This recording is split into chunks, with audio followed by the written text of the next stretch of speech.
tutta la famiglia di mio papà è nata a Venezia, in provincia di Venezia, e metà del mio sangue, tutti i Ferro sono veneti. Quindi per me nonno e nonna, perché parlavano veneto veneziano, sono l'impronta di un pezzo di vita che non scorderò mai. Tiziano Ferro ha voluto ricordare a tutti i suoi 30.000 fan veneti le sue radici per metà, anch'esse venete, di più racconta di Cavarzere, cioè del veneziano, dalla parte dei nonni paterni, così concludendo a Leogani a Padova il suo lungo tour italiano che ha toccato ben 14 stadi. Tutti i Ferro sono veneti.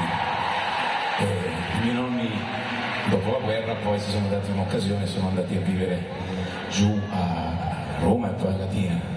Concerto questo di Padova atteso dal 2020, ma più volte spostato causa Covid, e da qui, da Padova, che ha mosso i suoi primi passi discografici, ricorda, è qui che è voluto tornare rammentando anche quanto i due suoi figli, frutto come noto di una maternità surrogata, abbiano pari diritti dei bimbi con un papà e una mamma, al di là di quanto deciso dalle procure. Vi racconto che quando sono venuti qui a vedere Venezia, a vedere Verona, a vedere Padova, che questa è casa loro.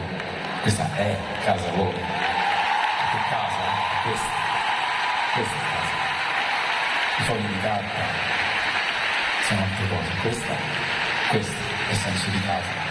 Tiziano Ferro ha emozionato Leoganio con le sue 33 canzoni in scaletta che hanno ripercorso gli oltre 20 anni di carriera, e se molti fan hanno chiesto il rimborso dei biglietti acquistati prima della pandemia, altrettanti hanno preferito tenerli nel cassetto e aspettare 3 anni per il suo ritorno live in Veneto. Perché credo che una delle cose più belle di noi veneti, perché ci sono anche io dentro al 50%, è questa